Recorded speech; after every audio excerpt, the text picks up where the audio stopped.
This will be a video response to a couple of comments a YouTuber named God Is Not Great had on one of my videos.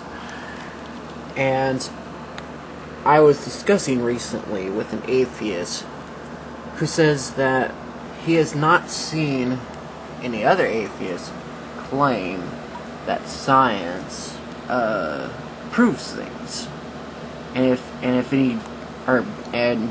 evolution is being 100% true. And he said if there is anybody that says that evolution is 100% true, then they do not know what they're talking about. Well, here's a person named God Is Not Great, and I was telling him, let's see here, he started talking about evolution, and let's see where the conversation occurred at. Well, yeah, he first said a theory explains a fact, and I was like, well, that's just silly. A theory only attempts to explain a fact. And then he goes on and says,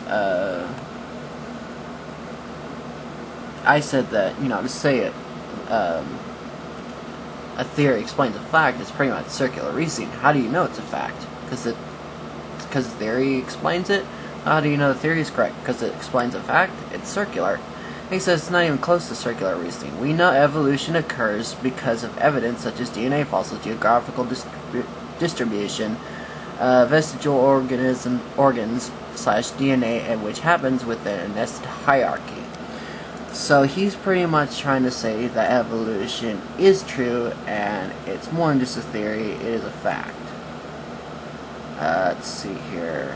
So here's one atheist that says evolution is a fact, when clearly he's trying to say that because science has evidence for evolution, it's a fact, is committing the fallacy of affirming the consequent, as I have demonstrated.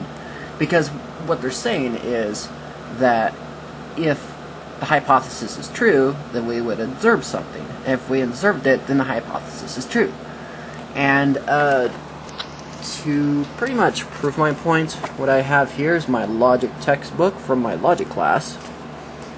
And here on page 108, it talks about theory confirmation. If P, then Q, Q, therefore P.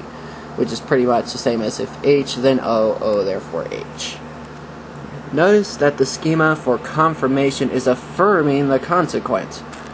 This is deductively invalid argument. Hence, it would be incorrect to call this a proof. It is possible for a false theory to be confirmed, and I showed that through this truth table I gave here. The truth table actually starts here, and it shows that there is a possibility of true and false, or true premises and false conclusion. And that is how you tell if something is invalid or not. And invalid is not the same as being sound. It just means it's formally invalid. The text continues, from the standpoint of formal logic, the expression scientific proof is an oxymoron. However, if one is finding support for a theory, this can be a strong inductive argument. And an inductive argument is a probabilistic argument. And this goes back to David Hume, when David Hume says that science does not prove anything.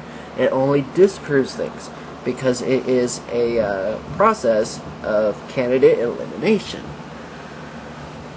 So, for people who still want to try to say that science has all the answers, and if science says it's true, 100% fact, you probably need to be watching this video.